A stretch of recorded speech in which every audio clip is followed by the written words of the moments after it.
Dr. Kim is the principal investigator of the SCAD Registry. She is not only an expert in SCAD, but she's an expert in fibromuscular dysplasia. And she's going to review some new information regarding updates on the SCAD and iSCAD registry. Great. Esther? Hi, Jeff. Can you hear me and see me okay? Your voice is a little low. Okay, I'll talk louder. And then can you see my slides? Yes. Great. Okay. Hi, good afternoon, everyone. Thank you to the FMDSA for putting together this amazing virtual conference. I know a lot of my own patients are logged on and they were so excited about the conference. So thank you all for spending your Saturday with us. I was asked to give an update on SCAD and the iSCAD registry. I have no financial disclosures. I would like to, I always like to reflect when I come to the FMDSA meeting in the spring. I was Dr. Gornick's fellow starting in 2005. And it was her first year as an attending, and I was a first-year cardiology fellow. And I feel like I learned all my FMD from her, and then by extension, Jeff Olin. And we kind of learned FMD together as I grew up as a cardiologist and a vascular medicine specialist. And I think I was looking back at my Dropbox, but I think the first talk I gave at the FMD meeting was back in 2011. It might have been even earlier than that, though. My favorite picture on the internet of me is this one here. This is like a little YouTube video, but the photographer unfortunately sat me in front of a renal artery. So it looks like Dr. Kim in devilish form. So my kids will say that sometimes, you know, I act like the devil, but there's actually a picture of me on the internet looking like the devil. So thank you, FMDSA. Well, I've been asked to talk about SCAD, and I think by now you're familiar with the concept. Dr. Katie and Dodov did a terrific job explaining what a dissection was, and SCAD is simply dissection of the coronary arteries. And the coronary arteries are the arteries that supply blood flow to the muscle of the heart. And the most common type of SCAD is this type here. So first I'll back up. We think that SCAD occurs when there is bleeding from the small arteries that actually feed the muscle of the artery of the coronary arteries. And when those bleed, they can cause a hematoma. And it's just like if you were to knock your hand on the counter and you get a big bruise that has a little bit of some shape to it. And over time, just like that bruise goes away, this intramural hematoma can also go away. Sometimes that intramural hematoma has so much pressure that it actually breaks through into the lumen of the artery and you can actually see a tear. So SCAD is defined as non-traumatic, i.e. you didn't have a car accident or something else, other trauma to the chest. It's non-iatrogenic, meaning doctors didn't do it to you. For instance, during a coronary angiogram, sometimes you can get a tear in the artery from a wire or something else that's put down the artery. Non-atherosclerotic, this is not related to cholesterol plaque, and it's separation of the arterial walls with or without a tear. There are several types. Dr. Jacqueline Saw in Canada really advanced the field by coming up with the nomenclature and classification, angiographic classification of SCAD.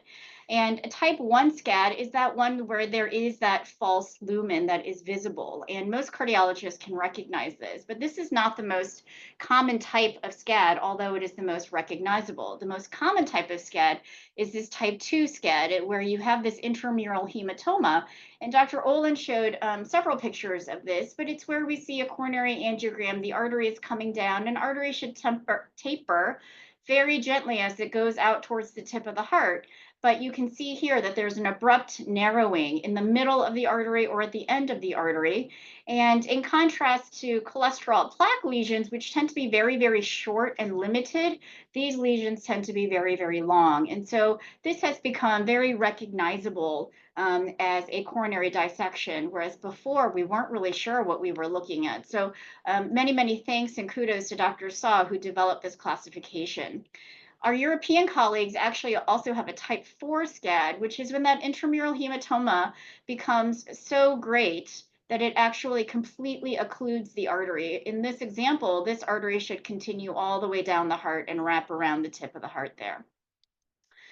Who gets SCAD? So it turns out if you look at all patients who have an acute coronary syndrome or a heart attack, only about 1 to 4% of those heart attacks are going to be from coronary dissection. But Dr. Saw showed that if you limit that number to women who were under the age of 50, about a third of those heart attacks were going to be from coronary dissection. And the presentation of coronary dissection, as others have said before, is primarily what we call acute coronary syndrome or heart attack with a positive troponin. That's a lab test that shows evidence of the heart enzyme that we can see in the blood work. And that's usually the rule and not the exception. There are some more severe manifestations, such as arrhythmias or even shock, but thankfully those are much less common. Who gets SCAD? You know, it's not a surprise given the association with fibromuscular dysplasia, and as several others have said before me, there is a relationship between SCAD and FMD, and thus patients with SCAD kind of look like patients with FMD, middle-aged white women with few cardiovascular risk factors. And this has been replicated in registries that have been done around the world. And so we do think that there is likely some common genetic basis for these disorders. We looked at the prevalence of extracoronary vascular abnormalities in the iSCAD registry, which I'll be detailing in future slides. Just to detail for you, why are we talking about SCAD? You know, we're talking about SCAD because there is an association with fibromuscular dysplasia. In our registry of over 400 patients, we looked at the reported prevalence of extracoronary vascular abnormalities. And it turns out about a third of patients in this registry had evidence of multifocal fibromuscular dysplasia, but very importantly also had evidence of dissection and aneurysm as well. So overall, about 40 to 45% of patients with SCAD have an extracoronary vascular abnormality. I have a feeling that that's an underestimate, and it all kind of depends on what modality is used, and also probably how often we're screening. So we know extracoronary vascular abnormalities are common in SCAD, and there are really no significant differences in SCAD presentation or treatment modality in patients with or without extracoronary vascular abnormalities. I just wanted to, as a means of introduction, show you the webpage for SCAD Alliance. If you want to know more about the iSCAD registry and the participating sites, if you go to scadalliance.org and click here on the iSCAD registry tab, there is a listing of all of the participating sites and information about the registry as well. The mission of the iSCAD registry is to develop and maintain an independent quality data repository to advance the pace and breadth of SCAD research around the world toward the common goals of improving patient diagnosis and outcomes and accelerating scientific delivery. And I just wanted to thank Drs. Olin, Dr. Gornick, Dr. Freilich, because it was really by growing up in the world of fibromuscular dysplasia and filling out hundreds and hundreds and hundreds of FMD registry forms and learning how registries and clinical research worked that I was able to help develop the SCAD registry. So even though the iSCAD registry is funded by a different patient organization, the FMD Society of America really laid the foundation in its principal investigators. So I have to thank my mentors for all of their support. The leadership of the iSCAD registry includes myself, Catherine Leon, who is the executive chair of the SCAD Alliance, and then 3 cardiologists, Dr. Melissa Wood, Dr. Sahar Naderi, Dr. Nandita Scott, and the director of our coordinating center Perfuse, Dr. Mike Gibson. The iSCAD registry now has 29 sites from west to east coast, as well as a site in Australia with Dr. Jason Kovacic. We pride ourselves in the fact that we feel like at least in the major cities, there's an iSCAD registry site that is nearby and accessible. We are now trying to expand our sites to increase the diversity of the patients who are being enrolled, both in terms of sex as well as race and ethnicity. And so as we go forward in the registry, we'll really be kind of looking at sites, not just for the ability to perform research, but also if they are geographically located in a place that could increase access to patients of all kinds.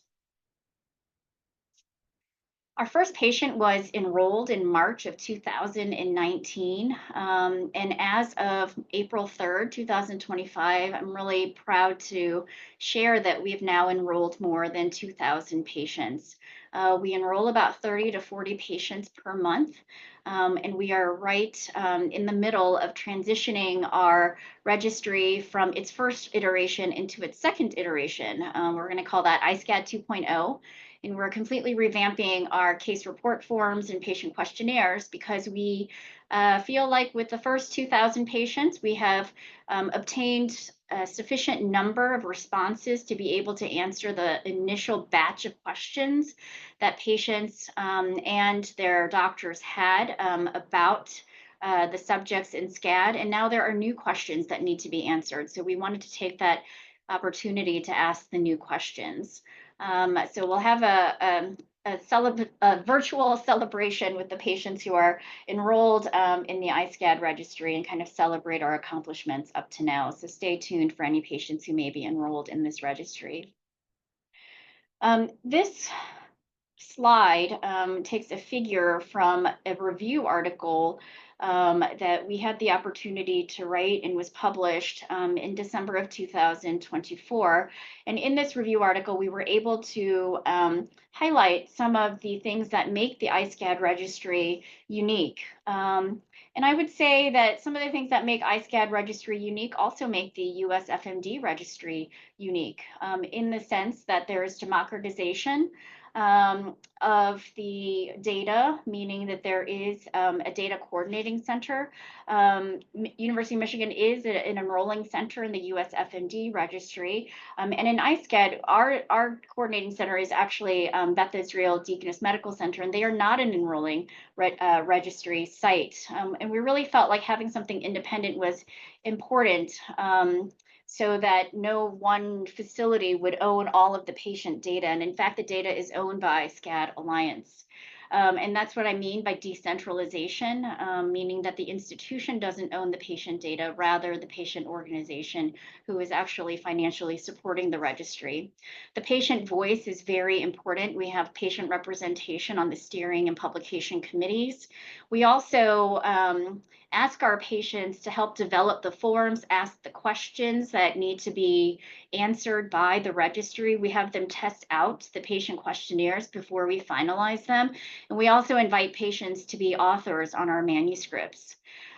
We've developed a multidisciplinary and patient-centered research framework, which includes doctors of all different disciplines, as well as cardiologists who are expert in different areas of cardiology, including interventional cardiology, imaging, vascular medicine, et cetera.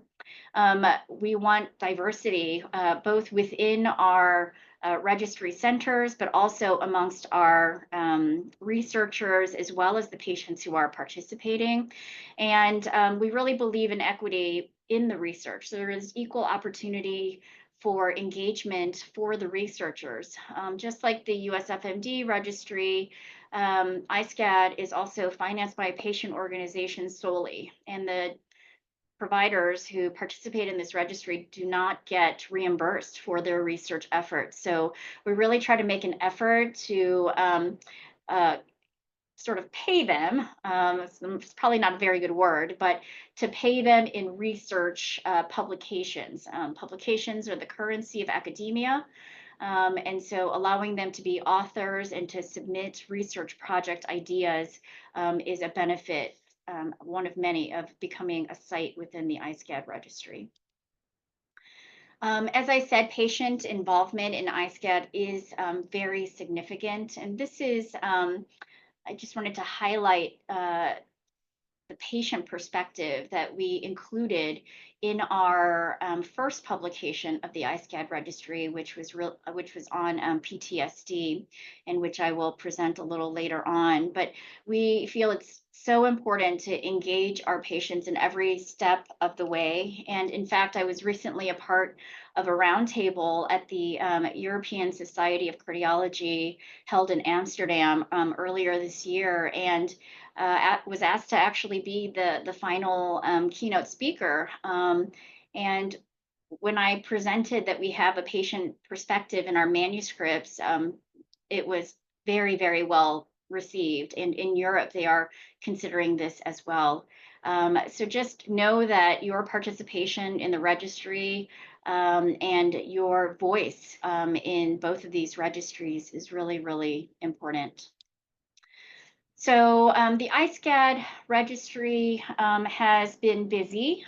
We've had many abstracts and presentations, and these are listed here for you.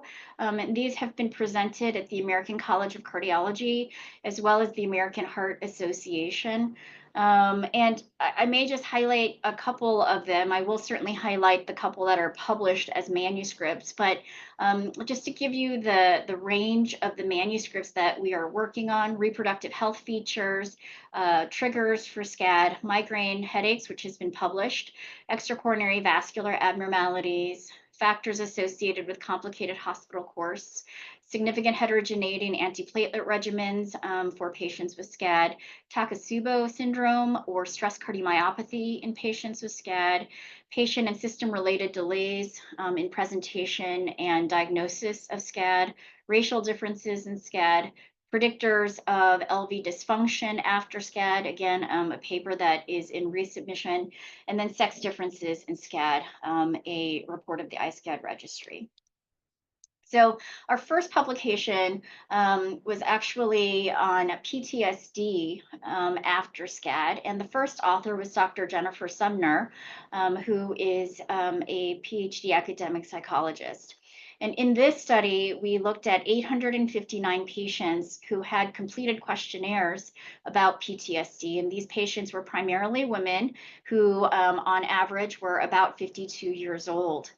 And 35% of patients met criteria for SCAD-induced PTSD over their lifetime, but only a third of those indicated seeking treatment, and 46% had never received treatment.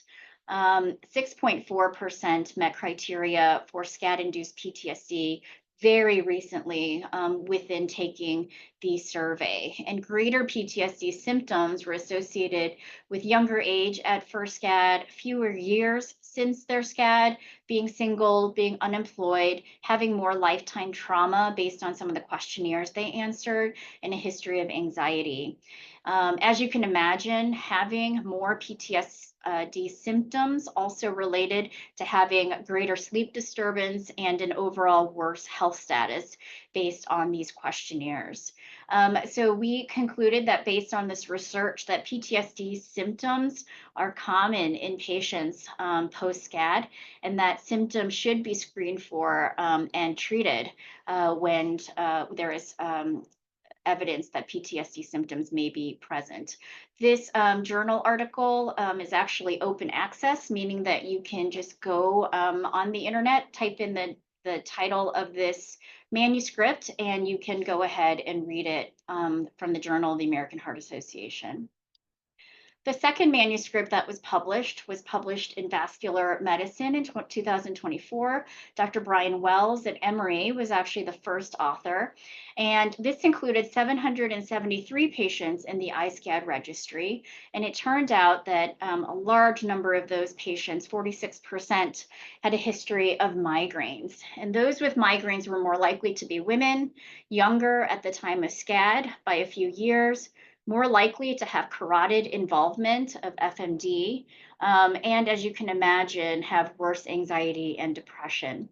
And even though most patients did not have disability or classified themselves as having little disability, about 25% had moderate to severe disability. So if you think that about half of the patients had migraines and a quarter of them had moderate to severe disability, that's really not an insignificant number. Surprisingly, even though we've heard today that the use of triptans really should not be used in patients post-SCAD, almost a third of patients were still using triptan medications for their migraine headaches. This article is also open access and is available if you go to the Vascular Medicine Journal website and type in the title. So we have several manuscripts currently in submission. Reproductive health features, Takotsubo syndrome, or actually, I have these backwards. I apologize.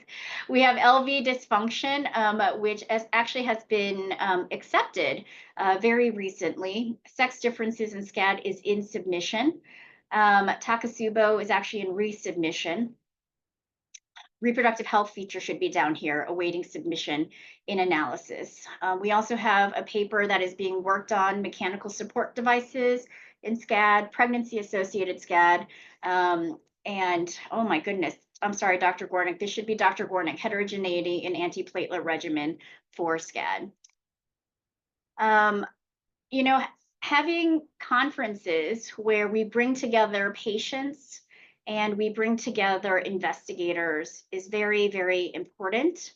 One, it provides education for patients and for providers, but it allows us to come together and brainstorm and innovate. And this state-of-the-art review that was published in JACC Advances in December 2024, that figure that I showed you before, is directly a product of the iSCAD investigators coming together in 2022 in Charlotte to talk about what are the unanswered questions in SCAD. And so this article is also open access, and you should be able to go to JACC Advances and read what the patients and the physicians think are the unanswered questions. And this document is very useful to disseminate knowledge about SCAD, but also encourage those all around the world to start thinking about the big questions and how we can work together to answer them. And this is just a picture of all of the investigators who came together in 2023 in Charlotte. And this is a picture of our 3 separate workout rooms where we talked about, what are the important things for the registry, but also in the field. And many of these doctors, again, all of them actually, none of them are paid to come to these meetings to educate patients. They're not paid to participate in the registry. And I can say that there is just a lot of love and passion and hard work because these doctors really care about the patients and you. And it's the worst thing in the world to be a doctor and to keep saying, we have no data. I don't know. That hasn't been studied. And so I really hope that you get from this meeting today that there is just that you're not alone and that you're cared about, and the doctors really are working very hard to try to find answers. So in summary, the iSCAD registry is a patient-initiated, patient-supported registry, and patient involvement is an integral part of the registry. New data is coming and coming quickly. It's coming so quickly that I couldn't even keep track of all the papers on that slide, so I apologize for the errors on there.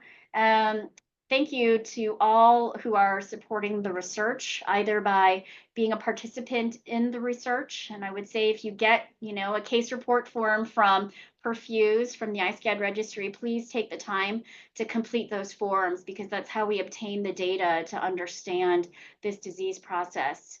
And if you would like to learn more about SCAD-specific patient education, SCAD Alliance has a YouTube page where you can go and watch many of these investigators who are talking today, talking also about SCAD. And our most recent one was done in February, where we did a Heart Month Ask the Experts FAQ session. So with that, I will then. Thank you very much.